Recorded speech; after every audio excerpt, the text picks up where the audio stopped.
Magandang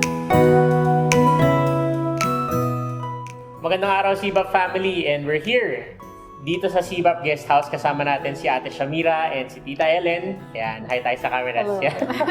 Okay, para pag-usapan yung mga relevant topics and issues na nakaka-relate dun sa mga kababaihan nowadays. So, sinimulan namin tong mga ganitong discussion para magkaroon tayo ng makabuluhang talakayan tungkol dun sa realidad ng pagiging Kristiyano sa panahon natin ngayon, and particularly para rin magkaroon ng wisdom na pwedeng i-share sa mga kagaya ng mga kapatid natin, Tita Ellen and Ate Shamira, dahil alam natin na they are women who are really serving the Lord and we want to learn from them as well.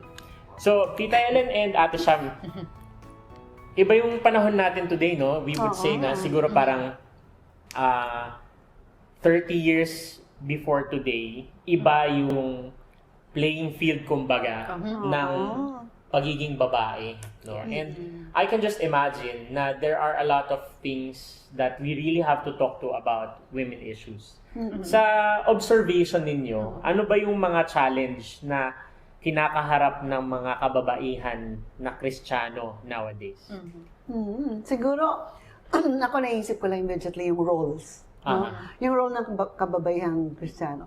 30 years ago, usually ang role nila is nagluluto, nag-aayos, naghahanda, fellowship, nagpa-follow up, nagpa-pray sa may sakit. And so they are always in the background, ayaw nilang pumonta. And so yung mga kabataan, ganun din, no? Nasa background din, at ayaw din nilang pumonta. Now, I was thinking like, recent, ang nangyayari is, nakikita nila yung role nila as nurturers. You know? They start rising up and they empower people, help them, and they are more conscious sa discipling. Diba? Like sa church namin, dati hindi mo makikita yon. The older women trains the younger women, who trains the other younger women. So, madali na lang yung fourth generation. So yun, no? Ang papel ng kababaihan dati, background, yan, tagagalit, parang pulis, taga-ayos ng kurtina. They have relegated their roles of nurturing, of discipling. Yeah. Right. So now we're rising up, diba? No? Yes, yes. And it's exciting to see a lot more women, especially younger women who are taking on that role. Ako naman po talagang po na po tayo, no? Sige lang. Ang pinaka na-observe ko, yun nga, katulad nga na sinabi ko dun sa talk, there's a growing number of women who are staying single for a long time and even ending up single for the rest of their lives. Okay. So, yun yung nakikita ko. When in Sobrang informed din. Sobrang aware.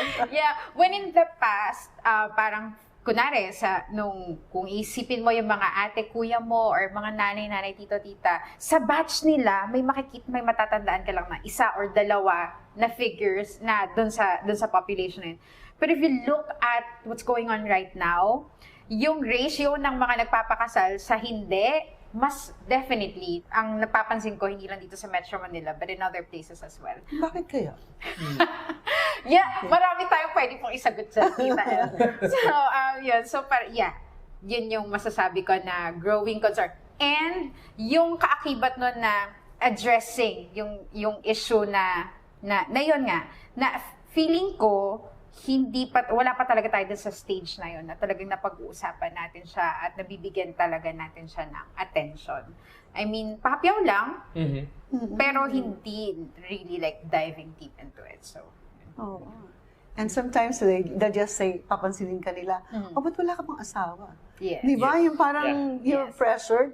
And so, mamaya, ayaw mo nang makisama sa mga titas. Yes. You know, ayoko lumapit dyan kasi the questions are asked. Di ba? Yes. So, it defeats the purpose of older women teaching the younger women. Ooh, Actually, I was gonna ask about that. Kasi, hindi ba nakikita nyo rin na challenge yung bilang isang simbahan or magkakasama sa isang iglesia na parang disconnected yung younger generation from the older generation? Are you observing that based on your experience?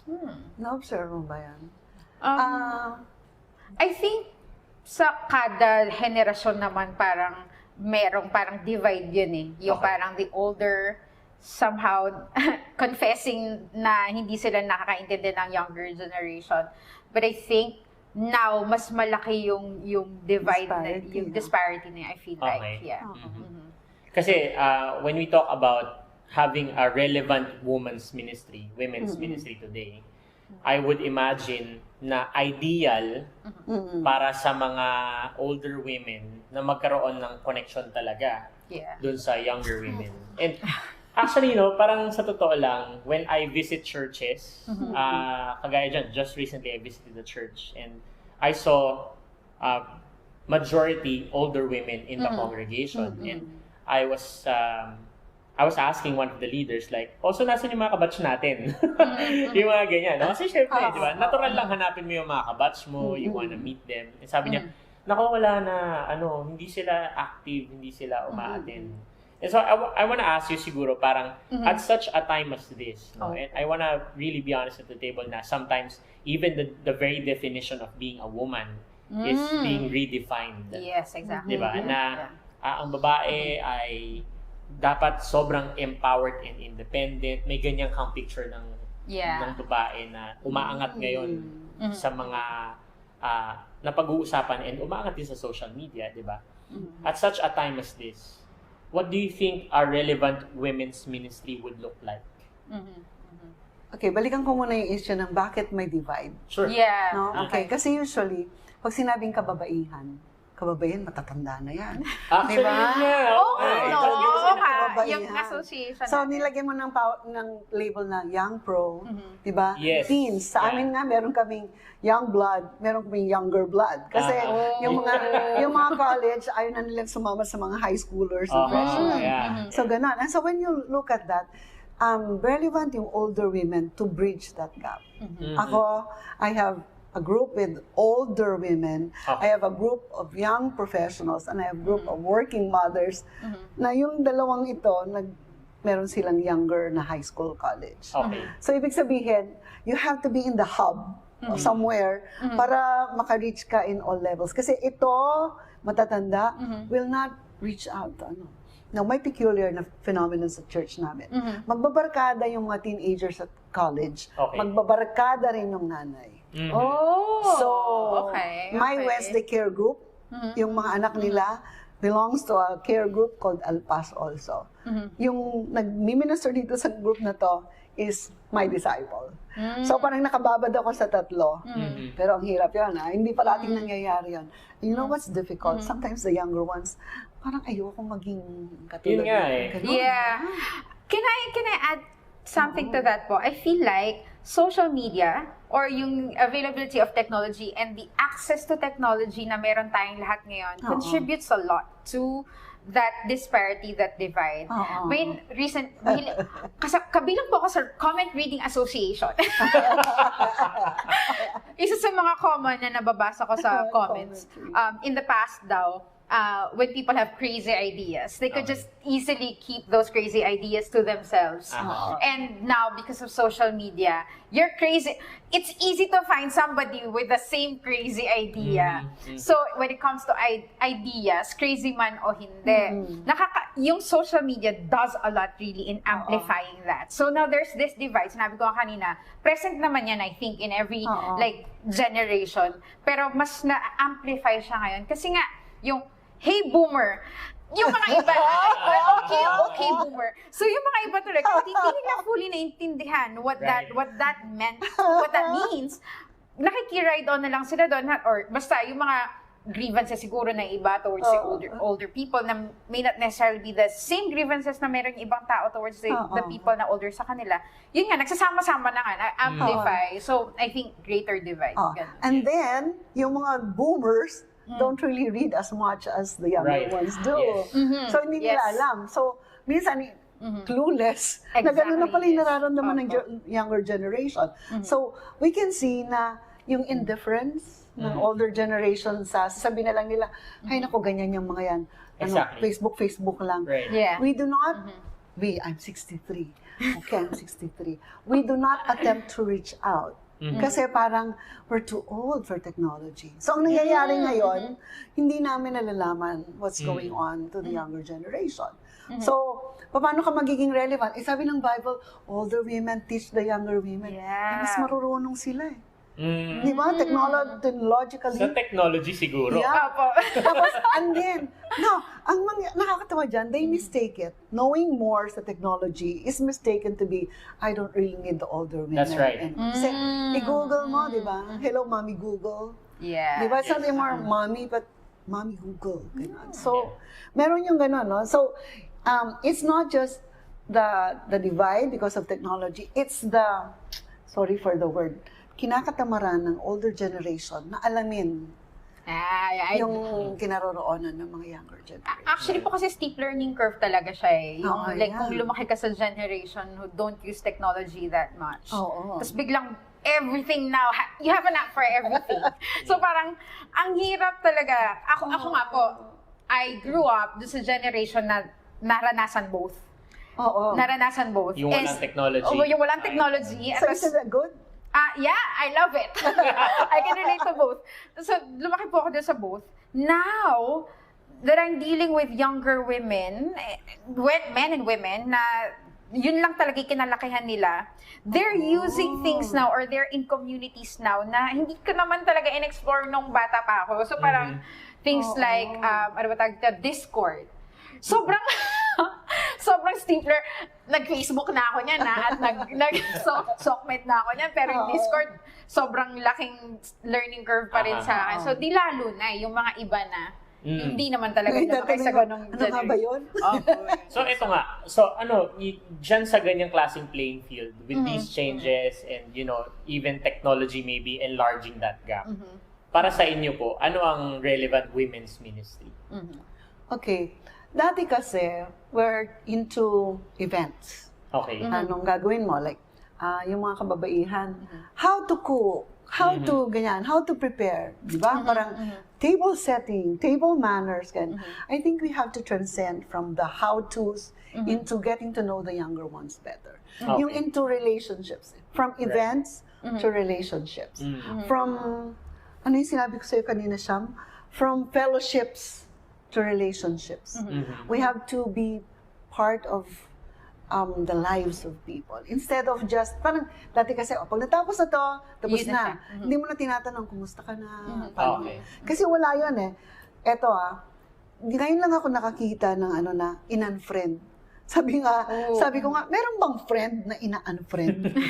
Di ba? Yung in-unfriend mo, parang very casual na yung unfriending. Yes. During my time, there's no such a thing as unfriending. Kagalit mo siya, but you do not unfriend him. You know that? Oh, yeah. Di ba? Kagalit mo siya. Galit ako sa kanya, but I don't unfriend him. Meaning to say that even the terminologies we use are not really relationship friendly.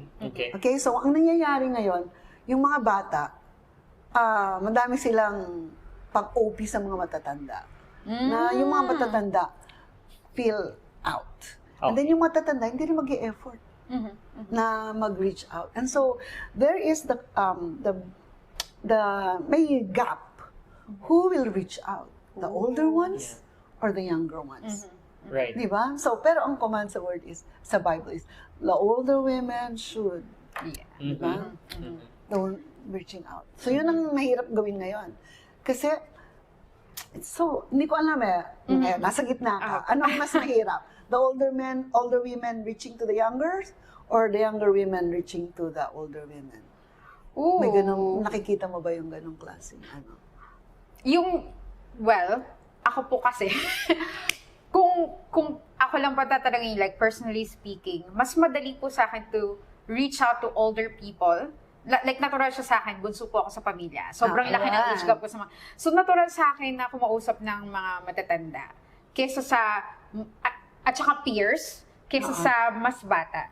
So, yung pakikipag-usap po sa mas bata was something that was developed in me because I got involved in youth ministry. But I think if I didn't get involved in youth ministry, I would not have that skill. Pero So, effortan mo talaga. effortan. The older women should exert an effort. Yeah, I Yeah. think so. No? And I think, to be fair, parang hindi lang naman burdened yung older to do that. Siguro kasi natawag din naman yung younger to set an example din.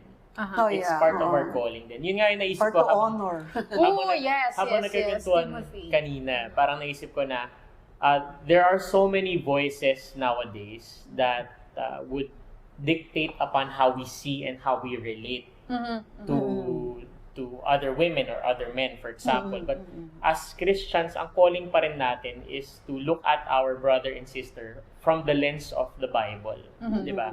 Na, okay, boomer nga sila or whatever, dahil yun ang sabi nilang demographic, no? Hindi naman actually yun pangpapahiyang term eh. Yun ang tawag sa generation. Yeah, baby supposedly boomers. hindi. Supposedly hindi, right? So, if we buy into that idea na boomer is sobrang negative, no? Then naniniwala tayo dun sa narrative ng world kaysa dun sa narrative ng Bible, which is we should be loving each other. Yes. We should be looking at each other as higher than ourselves. Yes. Upholding each other. You know, Yeah, Right. regardless of age actually, no? Yeah. So, And so yeah. that, I think that plays into relevance. Like, relevant in such a way that kahit na anong time ang pagdaanan ng church, no?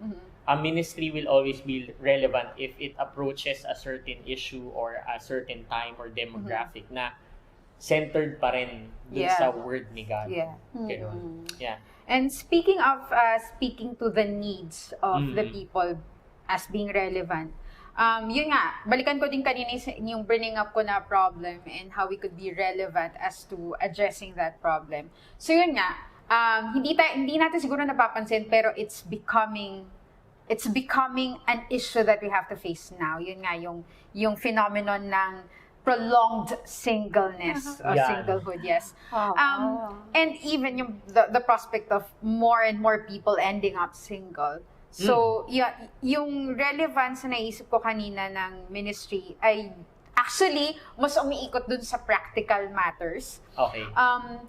Mas parami na ng parami yung mga tao na nakakausap ko, babae actually, na parang they talk about their loneliness, hindi lang sa emotional side ng loneliness, pero yung the practical side of loneliness actually. Kagaya ng, di ba tayo mga Pilipino, ang kultura talaga natin, we live in communities. We live with our extended families. But nowadays, because of economic reasons, a lot of the young adults that you see na nandito sa Metro Manila, hindi ko actually yun nga, maganda pag-aralan to yung stats na to, which I don't really have. Karamihan lang ay observation ng aking mga like personal circles or circles na ginagalawan. Yun nga, parang parami na ng parami yung mga young women and men na rin siguro na living by themselves away from their families. Okay. And that brings up a lot of issues. Like, walang support system. Walang support system. Kunwari, nagkasakit ka, kailangan mo magpa-check up. Hirap na hirap ka lang ang bumangon ng bed. Yeah. Di ba? Kailangan mo pumunta ng doktor. Well, if you're living with your families, somebody could drive you to going there or take you there, wherever. Tapos, marami din eh. Basta, just living by yourself has a lot of, parang practical issues that come along with it. Dagdagan mo pa dyan yung paunti ng paunti na tumatanda ka na. Kasi, dagdag issue pa yun. Actually, funnily enough, yung funny ba to? Hindi. Gusto ko na siyang gawing funny, pero a lot of these things parang came up when I was taking care of my mom. When I was taking care of my mom and doing all sorts of things with her sa hospital, iniisip ko, oh my gosh, sino mag-aalaga sa akin? Wala akong anak. Pagdating ng panahon, sino magpapalit ng diaper ko? Or sino magsusubo sa akin or whatever. So, biglang napaisip ako sa mga possibility kasi, if you're in the ministry, sinasabi nila, you're not really alone. You have disciples. Kapag nagdi-disciple ka, you will have these people around you. Pero hindi. Pero hindi ka naman papalitan ng lampin ng disciple. Actually, yes po. At the end of the day, they're not yours. They're not your blood. And they will not be And you cannot expect, even though they even though mabait sila and ganyan, you cannot expect that sort of thing from that. That sort of thing can only be expected from your nuclear family, di ba? From your immediate family. So inisip ko, if this is the growing phenomenon ngayon among women. Younger women. What can the church offer? Right. And dito pumapasok yung pangarap ko. Nakita ko na rin po sa inyo to, Tia, kanina. Nag-ayos ko pa na ng lights and everything. Na parang, what if magkaroon ng community? Yung kapwa mo single, nandun kayo sa community, okay? Isang building, isang structure, building, madaling magsuportahan ng isa't isa. Like, if you don't have people who can support you, at least you can support each other, di ba? Tapos, yun nga, maybe you can find other people then, like, if marami ka pang love na maibibigay, oras sa maibibigay, di ba? Tumulong kayo sa mga young kids na walang pamilya, di ba? I-rear up nyo rin sila to become, Parang your children. Yeah, good men and women, di ba? Parang ganun. So, parang you adopt them as a community. Yes. Kasi kung hindi ka na magkakaasawa, ang hirap naman talagang mag-adopt ng mag-isa ka lang. Pero if you're adopting together as a community, di ba? May good side, may bad side yan. Yes. Kasi baka pagdating ng panahon, sobrang na kayong comfortable. Yes. With each other, di ba? Parang exclusive na rin. So you count others out na maging relatives nyo. You will be too independent. Naisip ko rin yan sa elderlies. You know, kaya nga dito makikita natin the relevant ministry of people in the church could be reaching out to generations. Hindi lang siya amongst ourselves. Right. Which is what's happening now, no? Naturally kasi yung click eh. Yes. Click. And so ngayon, this is what I'm praying for sa FCCF particularly. Barkada ko yung mga nanay. Yung mga anak nila, magbabarkada rin. And then there's this girl in the middle na I disciple who is reaching out to the younger ones. Kasi pag ako, tita sa Manila, hindi. So you have to have one level to reach out to them. Now, meron siyang advantage, but it has to be a united effort. Dapat ikakast mo yung vision. Yes, exactly. Yes, exactly. Yes. Cast the vision. This is what we wanted. The older women reaching out to the younger women who will reach out to other younger women. Yes. Dapat may ganung continuum. Otherwise, talagang maggugrupo-grupo by generation. No? So, Ma, thank you for asking that. Kasi eye-opener to.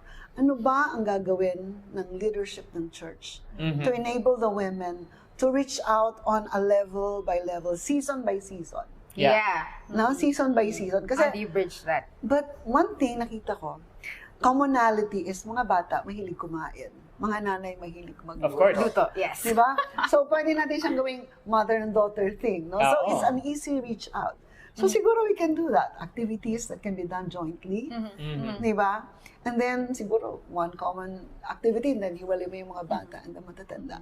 Without necessarily creating that barrier or the dichotomy na, dito matatanda, dito bata. Parang blending them, and then separating them at the right time. I don't know if it's a good idea, but we're trying to do that sa church. And effort yun, ha? Effort talaga po yun. Yes. Yes. Effort. And I think that's how you reach the point of becoming relevant. Kasi if you look for the answer before trying to do something about it, you won't figure it out. Pero if you do the effort of, try nga natin to, baka ito mag-work. Baka magluluto kami, kumain kayo. Or minsan, pagbalik na rin naman natin, para masaya siya. Yeah, very some specific activities sa church. Meron kaming yung young girls namin. They visited a home for molested children. Molested girls. Siyempre, ang mga nanay nakasuporta, di ba? Andiyan kami, isang batalyon, ganyan. Sabi nila, 6 lang po ang kailangan namin. Kasi 12 lang yung girls. Tapos ito po yung gagawin namin. Mga nanay, aligaga. Hindi sila sanay na sinasabihan ng mga anak. Na ito yung gagawin namin. Ito yung, dyan lang kayo, kami mag-open, kami ganyan. Support lang kayo, share ng gospel. Yung mga nanay, talang baroon natin, magpa-fund tayo ng pagkain, ganyan. Pero later, we realized that to be able to empower them, dapat masanay din na magpa-under, na may mga areas na sila yung mamuna. And nanay susunod. Dati hindi pwede yan, ha? Ang mga elderly women have to be the lead. So ngayon, there's a change of roles, no? There's a change of perspectives. Right. And it takes humility on both sides. I was gonna say that. Humility on both sides. And keep the communication lines. Communication lines. I'm sure there are other churches where the elderly women are more capable to teach. Yeah. But I'm sure that there are also churches na yung younger generation ang more capable to To teach. teach, yeah. And ang tanong doon sino mag-a-adjust, di ba? Tanong po ba yun kung ang concern natin is yung kingdom talaga ng Panginoon? Di ba? Di ba? May If you think about it, like, there's always this culture May prevailing culture. na pag matanda dapat kami nagtuturo. Oo. Pero hindi natin maiwasan na minsan po talaga malalaman and mapapansin na yung mas bata ang medyo mas may alam dito sa particular na topic nito. Yeah. And whomever is more knowledgeable for the benefit of the body, dapat mabigyan siya ng platform. Yes. Di ba? Pero merong isang key person, the connector. You'll call it the connector. Right. Yeah. Who can bridge. Who can bridge it. Yung sabi mo nga, nagising ka dun sa unang generasyon, nagising ka dito. So meron at merong taong connector. Yeah. Yeah. We have to find that person, that woman in the church, who could be that connector. And baka ikaw na yun, kung nakikinig ka sa amin. Wow. Maybe you are the answer to that Flogging. prayer. Pwedeng mag-connect, di ba? Yeah. And isa pang bagay, maliban sa humility, isa dun sa character pa siguro na is getting rooted sa word ng Lord so you know where you stand as a person. Yeah. It's not really a competition of who is Exactly. Yes. up there or who is down here. Yung discernment and the wisdom to say, ito, kayo ang mamumuna. Dito muna kami. And many times, very strong ako kasi. I'm a very strong woman. So many times, sasabihin ni Lord sa akin na, back out ka muna dyan. And minsan, pag hindi ko ma-pick up, namamalat ako. Literally, ay, oops, Lord, namamalat ako or may sakit ako. Then God wants me to back out. Okay. Malaking discernment yan for the older women, the stronger ones, to really, it Na takes parang that. may sinasabi sila. Ganun. May physical na barrier na.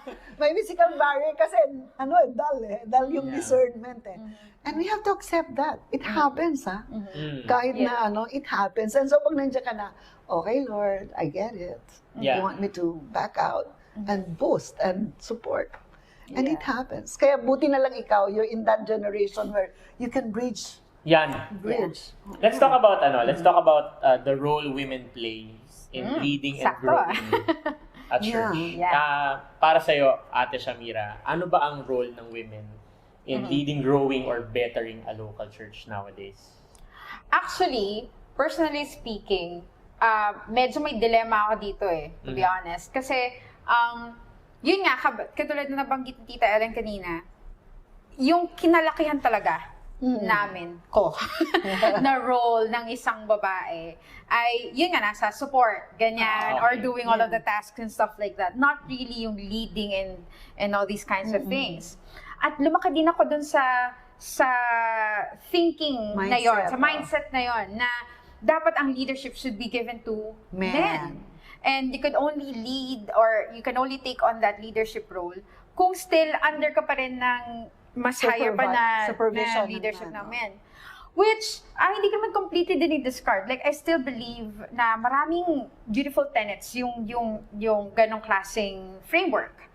But then we also have to recognize na meron talagang binigyan si Lord ng gift, ng teaching, ng leadership, ng pastoring. I was gonna say that. Kasi ikaw, leader ka. Kahit na, I mean, when you say leadership in the church, some people always think about the pastorate. But there are leaders who are not even in positions. Influencers, actually. And I think that's the essence of what we need to touch on. Alam mo yun?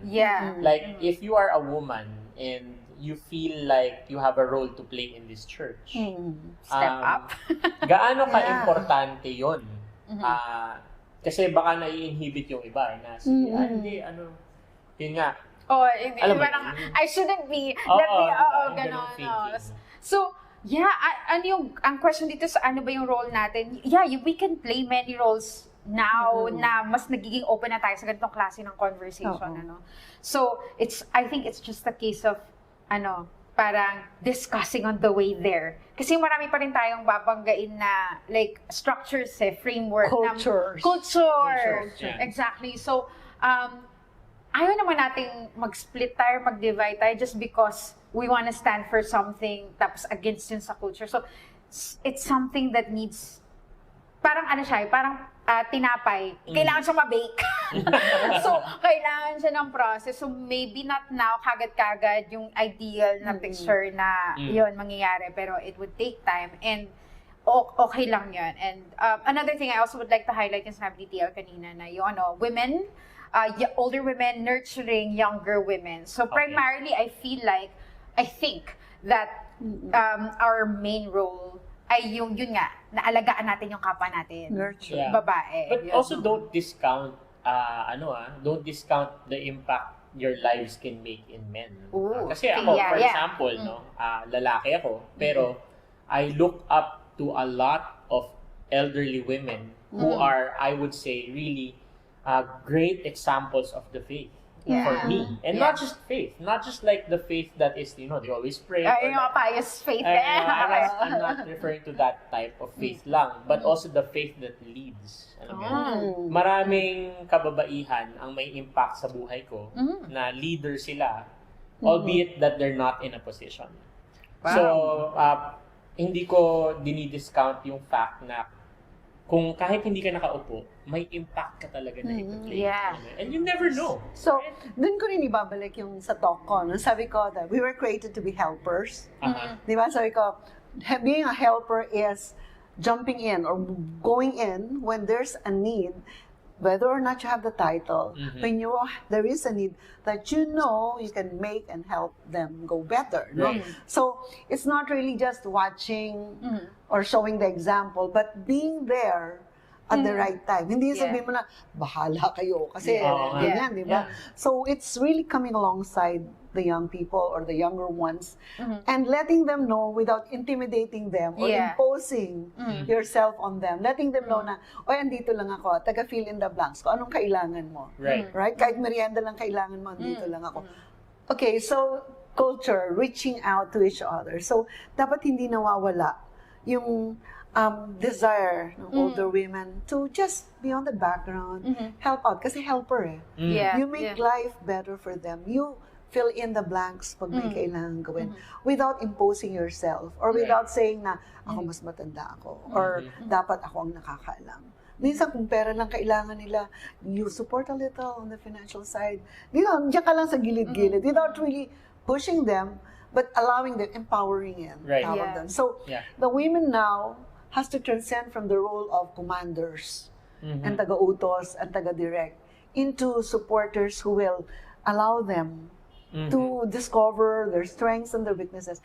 And then, andyan ka lang sa gilid, pushing them and propping them up. It's a very important role. And so, iba din kasi yung impact no? We need both people who are helpers in the background and people who are in the forefront. It's not to say na, kahit hindi, porque wala ka sa forefront, mas lesser important ka. Hindi, di ba? Minsan nga, mas magaling yung nagsusupport kasi siya yung actually, and can you imagine, sa dami ng mga simbahan, majority ng attendance talaga, babae. Madami talaga babae. Sa totoo lang. Totoo yan. Pupunta ka sa isang church. Mas madami pang active, pati active. Exactly. Pag women's prayer meeting, ang dami. Di ba? Pagka prayer meeting ng church, mukha ring women's prayer meeting. Kasi puro, alam mo yun. Pero ito, dahil na-discuss natin yung leadership, merong ideology nowadays that says women don't need men. We can do it on our own. Ganyan. How would you react to that type of ideology? Tingnan nga muna natin sa viewpoint ng mga mas bata. At first po, parang ang empowering niya. Di ba? Feel good. Feel good. Say yes. Ganda ko. Yes. So, yun yung unang dating niya actually. But if you look deeper into it, and you parang juxtapose that dun sa... Ano daw yung juxtapose? Put it next to what the Bible is really saying about what the partnership of men and women should be. Pagtabihin mo yun, itong ideology. Ang prevailing na emotion sa akin ay sad. Okay. Kasi ang sad na ito ngayon yung nagpa-proliferate na ideology. Bakit? Sa akin, yung mga ideology na ganito, usually it's a reaction to something So bakit naging sikat tong women don't need men? Probably because you can now fill in the blanks. And one of the things na pwede kong i-fill in dun sa blank na yun, according to my observation, saka sa mga nababasa ko rin, ay yung absence of men. So, because they've lived this life na parang walang masyadong presensya ng men or older men sa buhay nila na magagabi sa kanila, give them everything that men are supposed to be giving them in their lives. Parang natuto na sila na, okay, because nobody's giving this to me, I'll do it myself. Parang ganon. So, and I think, dumami yung may ganon, lumakas yung boses ng ganon. Kaya, yan, naging sobrang present na siya na ideology ngayon. So yeah, sad. Kasi dun siya, feeling ko, ang laking portion na dun siya nanggaling sa absence. Gusto ko balansehin din yan. Sige. Babalansehin ko yan with some women also are so domineering. Oh, yes. That they Yes. they set aside the men. So they made it feel like, kaya ko naman to.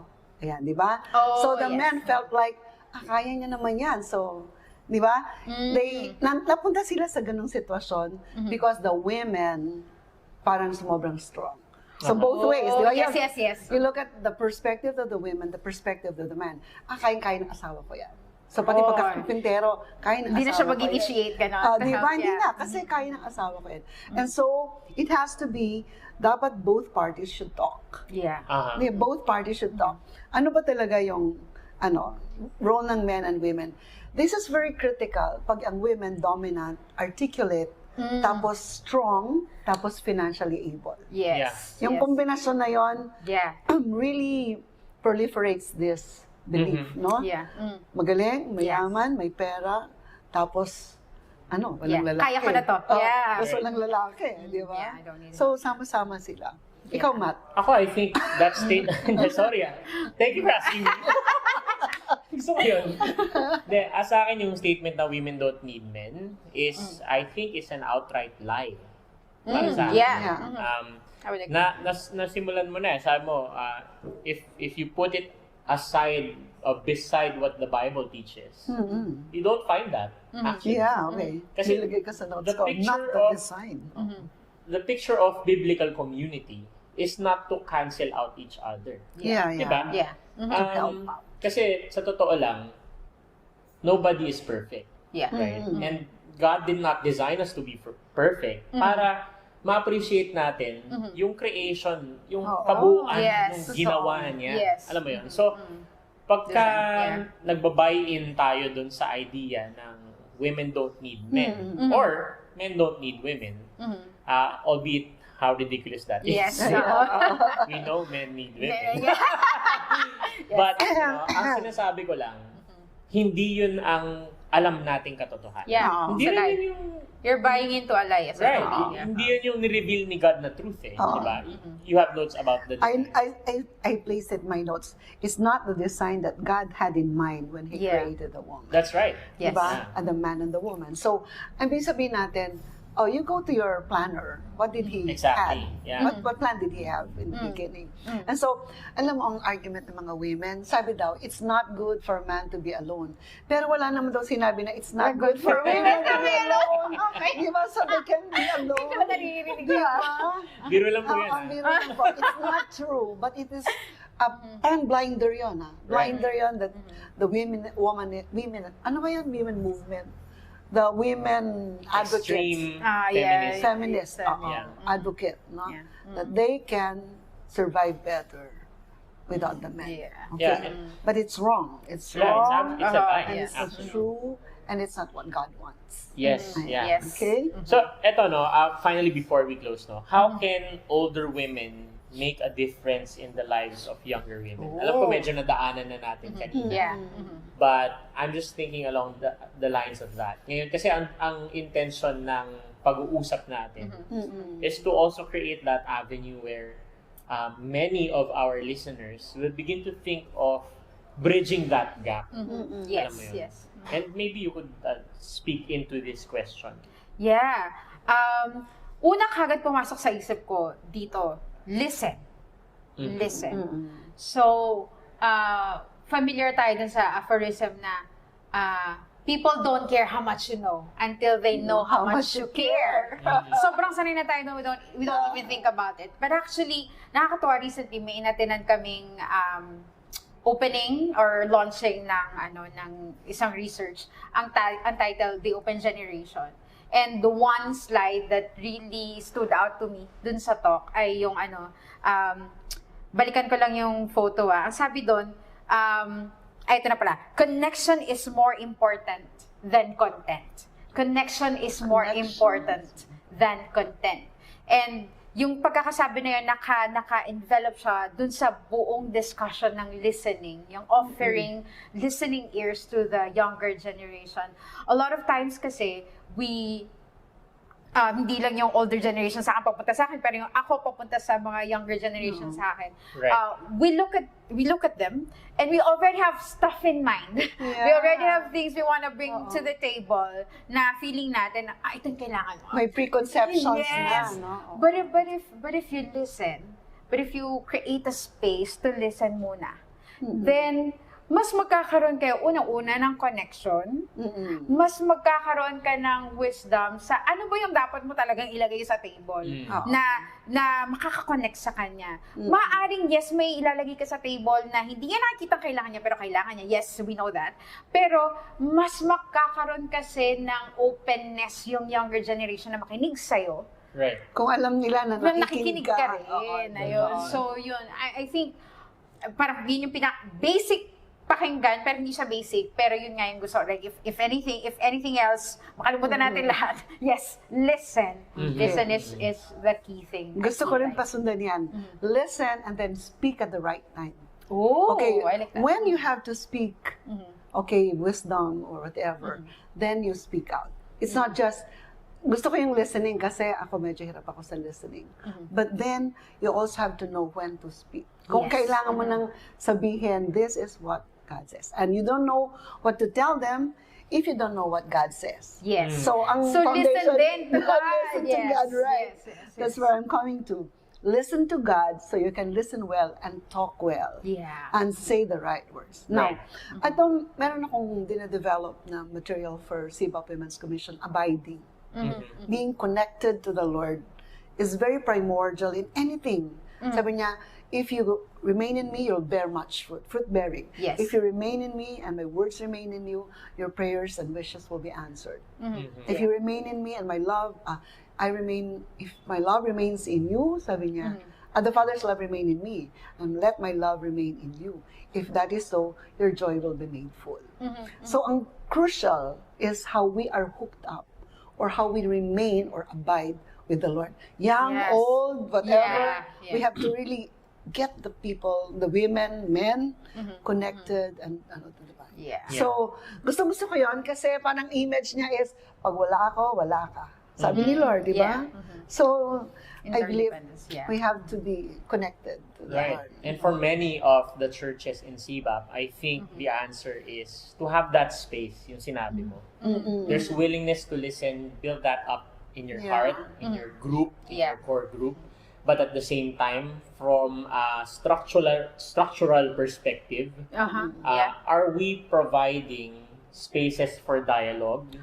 Oh, Yeah. Are we I like providing that. spaces where the younger generation of women can actually say na, okay, in our context, wherever you are, maybe rural or urban area, in Fairview or in Quezon City, iba-iba tayo eh. Oo. Yeah. And I think nandun din yung beauty of women's ministry nowadays. Na in-entrust tayo ni Lord ng iba-ibang klasing pinagdadaanan ng mga women in the church. Yeah. And if we have a space where you women could talk about it, how you could also partner together, and just be willing to listen nga, and then also maybe speak because you are allowed to speak. Yeah. Alam mo yun? That I should relationship will listen. flow. Yeah. I should listen. Bottom line dyan, hindi po possible yung mga yan kung hindi tayo tama sa Panginoon. Yes. Marami tayong napag-usapan today about the Ministry of Women, and maraming salamat kay Tita Ellen and Thank you too, Matt. Ate Shamira Thank you, Matt. sa pag-join sa ating episode today. At ito po ang opening episode ng mga ganitong usapan sa CBAP, no. Mas magiging madalas na po ang mga ganito At kung gusto nyo po itong mga ganitong klase ng content, supportahan nyo po yung mga content natin by sharing this video. Narinig nyo na to sa iba, no? I-like nyo po itong video na to. Like and I-share subscribe. nyo po. And the intention here really is not anything, not fame, not money, but really just to help out yung mga simbahan po and mga leaders na maaaring gustong mag-create ng impact para sa kingdom ng Panginoon. Yeah. Ngayon, kung may naisip ka at meron kang gustong itanong habang nagdi-discuss kami, huwag kang mahiya na mag-comment dito sa comment section ng video na to. Dahil tatry namin sagutin next time. I-imbitahin ulit natin si Tita Ellen at si Ate Shamira para mag-join dun sa All the ating, time, ano, Matt, all the sa time. next video natin. So, Okay. kita-kits tayo ulit dun sa susunod nating mga videos ng vidcast na to. God bless you po. Bye-bye! God bless you. Bye.